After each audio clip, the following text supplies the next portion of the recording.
नमस्कार दोस्तों, आज मैं प्रस्तुत करने जा रही हूँ कहानी कोयला भई न राख। कहानी आपको पसंद आए तो चैनल को सब्सक्राइब करें, वीडियो को लाइक और शेयर करें। दुल्हन, देखो ये तुम्हारे चचेरा ससुर हैं, इनके पैर छुओ। ये सबसे बड़ी वाली ननंद हैं, ये मझली वाली, और देखो ये रमेश की दुल्हन है। अरे अरे, इसके पैर क्यों छू रही हो? ये तो रिश्ते में तुम्हारी देवरानी हुई ना। नब ब्याहता मैं घूंघट की आड़ लिए निर्देशानुसार पैर छूने का कार्य मशीन बनी किए जा रही थी कि बीच में सबको हंसने का मौका मिल गया। लगभग सभी से मेरा परिचय करा दिया गया। चलो हटो, सब जरा दुल्हन को आराम तो करने दो, थकी हारी होगी, कहते हुए मुझे एक सजे धजे कमरे में पहुंचा दिया। अगले दिन रसोई छुआने की रस्म थी। वे मुझे अब हलवा और खीर बनाने में मदद कर रही थी। सुबह मंडप में भी वहीं कुछ रस्में करवा रही थी। अब मुझे टेबल पर खाना परोसने में भी वही मदद कर रही थी। देखो दुल्हन, अब घूंघट किए रहोगी तो किसी को ठीक से नहीं देख सकोगी और हो सकता है गिर भी जाओ। यहाँ वैसे भी घूंघट का रिवाज नहीं है। घूंघट का रिवाज तो मेरे ससुराल में था। अपनी शादी के बाद मैं 3 दिन रही और किसी का चेहरा नहीं पहचान पाई। तुम्हारा नाम सुधा है ना? मैं तुम्हें नाम से ही बोलूँगी। वे बोलती जा रही थी और लगातार कुछ न कुछ काम भी कर रही थी। घूंघट के गिरते ही सबसे पहले मैं उन्हें गौर से देखने लगी थी। दुबली पतली, लंबी छरैरी, खिलता रंग, कमर से नीचे तक बल खाती लंबी सी चोटी, चेहरे की मासूमियत और सलोनापन उम्र का अंदाज़ा लगाने में बाधक हो रहे थे। कनपटी के सफ़ेद बाल अलबत्ता कुछ बताने को उत्सुक हो रहे थे। शादी वाले घर के अनुरूप सुनहरी बॉर्डर वाली हरे रंग की सिल्क की साड़ी व कुछ जेवर उनके तन की शोभा बढ़ा रहे थे। माथे पर सिंदूर की रेखा मुझ दुल्हन से कोई कम नहीं थी। कुल मिलाकर बहुत ही आकर्षक व्यक्तित्व लगा। कल से आज तक मैं उनको ही सबसे ज़्यादा काम करते या करवाते देख रही थी। बाकी लोग या तो थकान उतारने की मुद्रा में थे या वापसी की तैयारियों में व्यस्त। वे सबके लिए रास्ते का खाना पैक करा रही थी। भाभी, मैंने पूजा घर को समेट दिया है। देखिए, भंडार में ये सब खराब हो जाएगा, इसे बाहर रख देती हूँ। अरे कोई हलवाई को सब्जी का थैला पहुँचा दो। इस डब्बे को किसने यहाँ रख दिया? कोई गिर जाएगा तो। भैया कहाँ हो? तुमसे मिलने कोई आए हैं। उनकी आवाज़ और उपस्थिति हर जगह मालूम हो रही थी। बाद में मैंने अपने नए नवेले पति से पूछा, वे कौन हैं? सबसे तो परिचय हुआ पर उनसे नहीं। कौन वो? अरे वो तो कम्मो बुआ हैं, उन्होंने बहुत लापरवाही से कहा। और उसके बाद ये जा और वो जा। अब फूफा जी किधर हैं या कौन है, ये अनुत्तरित रह गया। शाम तक शायद वो भी चली गईं। पर 4-5 दिनों के बाद जब पग फेरों के लिए मैं भाई संग जा रही थी तो बुआ जी फिर दिखाई दे गईं। कभी मुझे देने के लिए लड्डू का दौरा बांध रही थी तो कभी मेरे भाई को विदाई दे रही थी। एक बात मैं आज गौर कर रही थी कि शायद वे मुझे कुछ कहना चाह रही थी। हर थोड़ी देर पर मेरे पास आती, मेरी हथेलियों को थाम कहती, सुधा, फिर इधर उधर देख चुप हो जाती। उनकी आंखों की बेचैन पुतलियां भी कुछ कहने पूछने का आमंत्रण दे रही थी। मैं भी लौटने की हड़बड़ी में थी, उनको ज़्यादा तवज्जो नहीं दे पाई। मायके लौटने के कुछ दिनों के बाद मैं अपने पतिदेव संग उनकी पोस्टिंग पर चली गई। वहीं मेरी सासू माँ भी आ गईं। एक दिन मन में बुआ जी का कीड़ा कुलबुलाया तो मैंने उनसे पूछा, बुआ जी कहाँ रहती हैं? शादी वाले एल्बम में फूफा जी कौन से हैं? वो कितना काम करती हैं? मैंने देखा कि सासू माँ मुझे अनसुनी कर इधर उधर हो गईं। फिर मैं ध्यान देने लगी कि बुआ जी की चर्चा करने पर घर में कोई कुछ बताना नहीं चाहता है। एक तरह से समझ में आने लगा कि उनकी चर्चा पर सब कतराने लगते हैं। बहरहाल जीवन में इतना कुछ घटित हो रहा था कि बुआ जी जल्दी ही नेपथ्य में चली गईं। जिज्ञासाओं के मंच से जिंदगी की व्यस्तताएं यूं करवट लेने लगी कि बुआ जी जैसे बहुत से लोग स्मृति वन में अपने पदचाप सहित गुम हो गए। ससुर जी की भी दूसरे शहर में पोस्टिंग थी, सो पुश्तैनी घर जाने का मौका 1 आध वर्ष नहीं लगा। उस वक्त मोबाइल फ़ोन अस्तित्व में नहीं आया था। मैं नौकरी के साथ साथ अपनी गृहस्थी में भी पूरी तरह रम चुकी थी। हाँ, बुआ जी सबकी बातचीत में हवा के झोंके की तरह कभी आती जाती रहती। एक बार मेरी तलाकशुदा दुर्वासा सदृश बड़ी ननंद की बातों में कम्मो बुआ मेरे लिए फिर जीवंत हो उठी जब उन्होंने कहा, मुझे तुम लोग कम्मो बुआ मत समझना। अच्छा हुआ जो मैंने अपनी पढ़ाई पूरी कर ली, वरना तुम सब लोग मुझे भी कम्मो बुआ बनाकर ही छोड़ देते। उस दिन दीदी ने स्मृतिवन से बुआ जी को खींचकर बाहर ला ही दिया। मन में घुमड़ने लगा, जाने वे क्या कहना चाहती थी उस दिन। दरअसल बात हो रही थी मेरे साथ किसी महिला के रहने की, क्योंकि मेरी गर्भावस्था का अंतिम चरण था। ननंद रानी को किसी ने कहा भी नहीं था, पर वे यूं ही सेल्फ प्रोटेक्शन में शब्दवार छोड़ रही थी। दीदी, क्या हुआ था कम्मो बुआ को, आपने जो ऐसा कहा? बुआ के बारे में अपनी समस्त उत्सुकताओं को मन की दिव्या में दबाए मैंने यथासंभव एक नन्हा सा प्रश्न उछाला था, और उनकी तुनक मिजाजी और गुस्सैल स्वभाव का परिचय सूत्र मुझे पूर्व में अनुभव हो चुका था। बोलकर मैं स्वयं उधर से मुख मोड़ चुकी थी, क्योंकि मैं खानदान के इस व्यवहार से परिचित हो चुकी थी कि बुआ जी के बारे में कुछ पूछा जाए तो झट उल्टे दिशा में मुड़ जाना है। परंतु इस बार तो सिर्फ बोल ही नहीं फूटे, बल्कि ज्ञानवर्धन भी हुआ। दीदी ने उस रहस्यमय पर्दे को अनावृत कर ही दिया। उस दिन जाने किस मूड में थी। बुआ 14 साल की थी जब उनकी शादी हुई। उनके पति तब 19-20 साल के रहे होंगे। इनके रूप की चर्चा बचपन से ही थी। घर की बाकी बहनें ईर्ष्या करती थी इनकी सुंदरता पर। एक विवाह समारोह में देखकर उनकी सास ने वही हाथ में अपने कंगन खोल पहनाकर लड़की छेक लिया था कि कोई और इसे अपनी बहू न बना ले।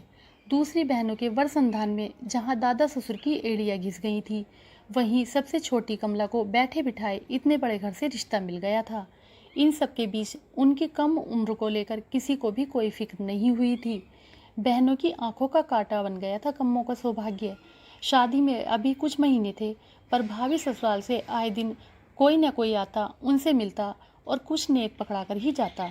भाभी सास भी 2-3 चक्कर लगा गईं, और जब आती कम्मों के लिए महंगी साड़ियाँ, गहने और उपहार लेकर आती और अपने हाथों उन्हें सजा सवा कर निहाल होती। नहीं आए तो बस उनके भाभी पति। 14 वर्ष की बालिका अपने नए गहनों कपड़ों में ही मगन थी कि शादी का दिन करीब आ गया। शादी बहुत धूमधाम से हुई।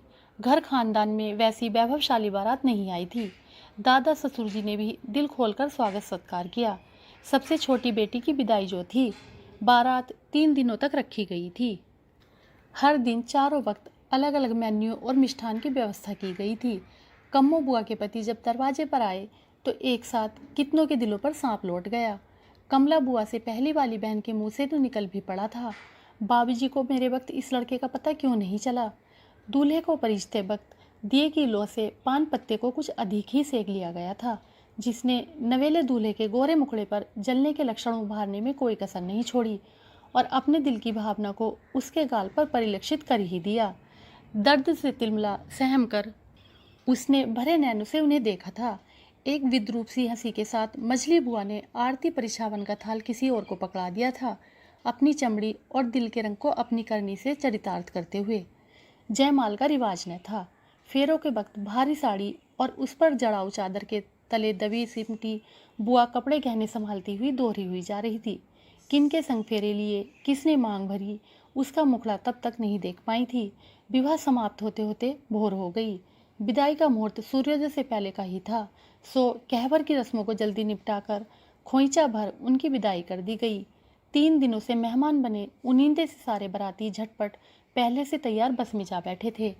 इतना बताने के बाद मेरी ननंद अब बिल्कुल गंभीर मुख मुद्रा अख्तियार कर किसी सोच में डूब चुप हो गईं। उनकी भाव भंगिमा देख मुझ पर एक भैंसा तारी हो गया। मैं चुप हो इंतजार करने लगी कि स्वयं ही उनके अनमयता दूर हो। तलाकशुदा अपनी इस प्रोफेसर ननंद के कड़क व्यवहार से मैं क्या सब डरते थे घर पर मैंने महसूस किया था कि जब से मैं गर्भवती हुई थी, इनका व्यवहार मेरे प्रति दिनों दिन नरम होता जा रहा था। आए दिन वे अपने शहर से इधर का चक्कर लगाने लगी थी। उसी मुलामियत का ही नतीजा था जो बैठी मैं उनसे बुआ जी के विगत को जान रही थी। देखो सुधा, अब तुमसे क्या छुपाना, अब तुम इसी घर की हो। दीदी की आवाज़ कहीं से दूर से आती हुई प्रतीत हुई। हम सब ने भी तो सुना ही है, बस घर पर कोई जिक्र नहीं करता उस घटना के बारे में। उनके चेहरे पर उगती जा रही गमगीन लकीरें मुझे किसी बहुत बड़े रहस्योद्घाटन का संकेत देने लगी थी। बारात विदा कर सब इधर उधर लेटे बैठे थकान उतारने लगे। अधिकतर लोगों को जिधर जगह मिली पैर फैला सोने का उपक्रम करने लगे। हलवाई ने दिन चढ़े कढ़ाई चढ़ा नाश्ते का प्रबंध शुरू किया। अब तक कमला अपने ससुराल पहुंच गई होगी। मंगलाचार गीत हो रहे होंगे। यहाँ से रांची कितनी देर लगती होगी, और माझी घाटी में जाम न मिले तो भी 7-8 घंटे लग ही तो जाएंगे। घर में बातें चल रही थी कि किसी मोटरसाइकिल वाले के रुकने की आवाज़ आई। बड़े जोरों की धम से गिरने की आवाज़ भी आई। अचानक इतना बताकर ननद कुछ क्षणों के लिए चुप हो गई। मुझे अनिष्ट का भान हो गया। उस दिन बारातियों से भरी बस घाटी में पलट गई थी और बारातीगण वापस रांची नहीं पहुँचे। दीदी की बातों को सुन मन ऐसा विचलित हो गया कि कुछ और सुनने की उत्सुकता ही नहीं बची। दीदी की आंखों से भी अविरल आंसू बहते रहे। घर परिवार यही होता है ना, सब एक दूसरे से जुड़े हुए, दुख सुख के साथ ही भागीदार। कुछ ही दिनों में मैं एक शरीर से दो हुई और तब तक बुआ जी भी आ गई थी। अब इतने दिनों में ये समझ आ गया था कि उनके बिना यहाँ कोई प्रयोजन पूरा नहीं हो सकता। फिर धीरे धीरे सब अपनी नौकरियों पर लौट गए। बुआ जी रह गई मेरे और बच्चे की देखभाल के लिए। उसी बीच हरियाली तीज पड़ी। बुआ जी को पूरे नेम धर्म से व्रत पूजा और साज श्रृंगार करते देख आश्चर्य लग रहा था। किसके लिए ये सुहागिनों वाला पर्व कर रही, किसके नाम की मेहंदी रचाई है इन्होंने। फिर मन ने कहा अब जिसमें खुशी मिले करनी चाहिए। उस दिन गौरी पूजा कर शाम को वे मेरे बगल में लेटी हुई थी। सुधा, मुझे 40 साल हो गए तीज करते हुए, जाने उस जन्म में क्या गलती की थी। अब कम से कम अगले जन्म में सब ठीक हो। ये कहते हुए उनका गला बढ़ाया। कुछ इंतजार के बाद बुआ जी ने उठकर बैठते हुए पूछा, सुधा तुम तो रांची से हो ना? जी बुआ जी। अचानक मुझे याद आया, दीदी ने बताया था कि बुआ जी की शादी रांची में हुई थी। कभी जनप्रिय भंडार गई हो जो एमजी रोड पर है? आंखों के सामने दुकान तैर गया। मम्मी तो महीने का सामान वहीं से लाती थी। दरअसल दुकान मालिक से मम्मी पापा का दोस्ताना व्यवहार भी था। जब से जानी थी कि तुम रांची से हो, मुझे बहुत उत्कंठा भी थी कि जाने वे कैसे हैं। उपवास के बाद क्लांत चेहरे पर एक स्पष्ट लज्जा की किरण परिलक्षित थी। कौन बुआ जी? आश्चर्य अपनी सीमाओं को अतिक्रमित करने को आतुर था। जो उसके मालिक हैं वहीं तो तुम लोगों के फूफा जी हैं। क्या फूफा जी? पर दीदी ने कहा था। तुम्हें तो पता ही होगा कि अपनी शादी में मैं साक्षात यमराज ही साबित हुई थी। ससुराल की देहरी पर पांव धरने के पूर्व ही मेरी सास, नंदो और जेठानी की मांग उजड़ चुकी थी। सच में मैं पूरे बारातियों के लिए मौत का सामान ही साबित हुई। ऊँघते उनींदे ड्राइवर की गलती की सजा मुझे ताउम्र भोगनी है, पर अपने पति के लिए तो सावित्री साबित हुई ना। उन 4 छोटे बच्चों के लिए भी तो मुझे जीवनदायिनी समझनी चाहिए, जो मेरे साथ कार में थे और सकुशल घर तक पहुंच गए। और मैं अब तक समझ रही थी कि फूफा जी भी इसी से करती हूँ तीज, पहने रहती हूँ मंगलसूत्र और सिंदूर, ताकि जिनके साथ फेरे लिए वो सकुशल रहें। मैं तो उन्हीं लाल कपड़ों में गठरी बनी बैठी रह गई थी उस आंगन में, छत बिछत शरीरों और क्रंदन के बीच गुनाहगारों की तरह हर आंसू की छड़ी से पिटती रही। हर प्रत्यापित दोष से हथेलियों की मेहंदी रगड़ती रही, सुनती रही। चौथे दिन मुझ घोषित ठुकराई हुई अशगुनी को तीनों भाई उठाकर लेते आए। बाबूजी तो उस दिन उस खबर को सुन जो गिरे, फिर उनकी अर्थी ही उठी। भाइयों ने न सिर्फ अपनी गृहस्थी में मुझे जगह दी, बल्कि जायदाद में हिस्सेदारी दी। दुनिया के लिए मैं अपशगुनी हुई होंगी, पर मेरे भाई भाभीियों ने हमेशा सब शुभ कार्य मुझसे ही करवाए। कभी किसी ने मेरे समक्ष चर्चा तक नहीं किया, पर मैं भूली ही कब थी। न कभी कोई विदा कराने आया, न कभी किसी ने मेरी विदाई की सोची। चाबियों के गुच्छों के कमर बदल गए, घर के मालिकों के चेहरे बदल गए, पर मैं तो जस की तस रही। न कुंवारी रही न ब्याहता, सांसें चलती रहीं, जिंदगी रुकी रही। लकड़ी जल कोयला भई राख, मैं पापन ऐसी जली, कोयला भई न राख। सुधा, बता न लोकप्रिय भंडार के मालिक को देखा है? कैसे हैं वो?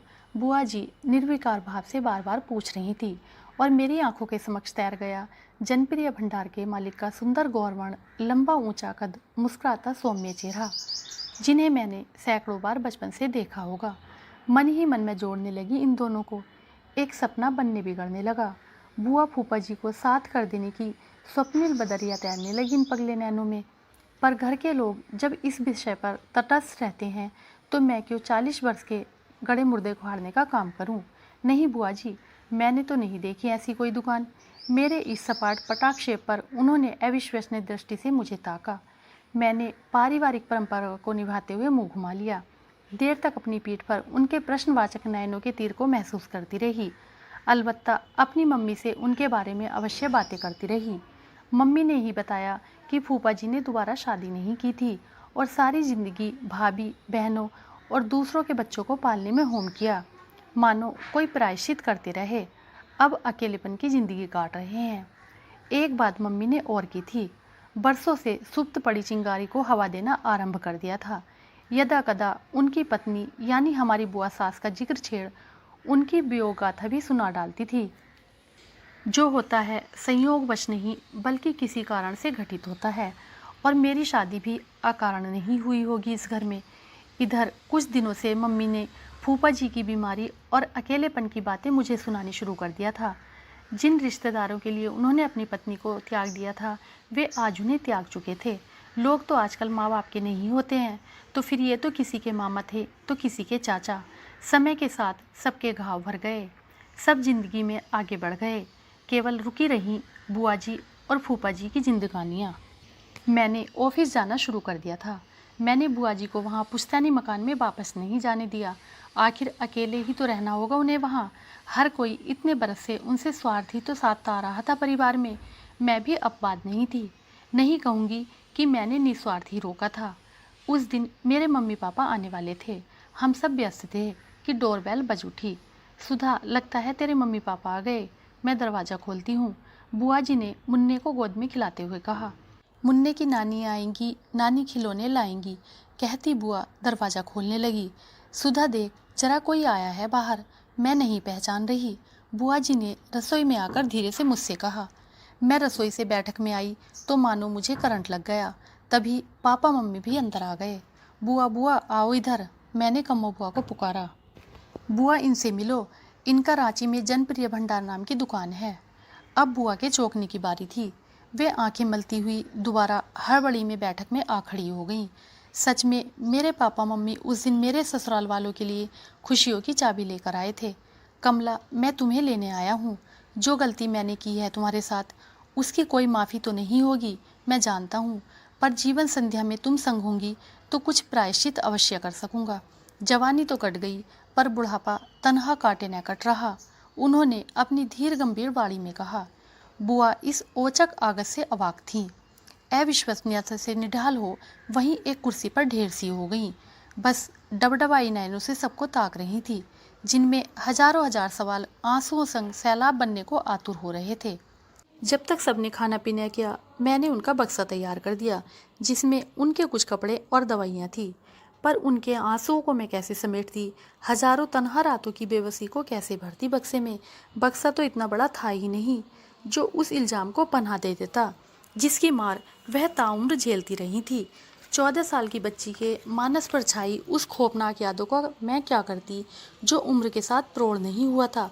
उस आस्था और विश्वास का मैं क्या करती जिसके चलते वो बिना पति का मुख देखे तीज करती रहीं। फिर बुआ की आंखों का प्रश्न सबको मतने में कोई कसर नहीं छोड़ रहा था कि आखिरकार बुढ़ापे में ही क्यों याद आई। मानो न पहले मेरे अस्तित्व की कोई अहमियत थी और न अब है। मैंने बहुत जतन किया कि अपनी प्रौढ़ा बुआ सास के आंचल में खुशियों का खोइंचा भरूं। बुआ अपने घर जा रही थी। मैं समझ नहीं पा रही थी कि वे खुश हैं या नहीं। विचारों में मग्न वे फूफा जी के साथ कार में जा बैठी। सजा की अवधि भले पूरी हो गई हो, पर सांसों के परिंदे तो कारावास के बाहर उड़ना भूल चुके थे। जिंदगी भर सबने स्वार्थ सिद्धि ही की थी। अब जीवन संध्या में कुछ पल अपने लिए जीने जा रही थी। शायद राख में कुछ अंगारे जलने से शेष रह गए थे। नमस्कार।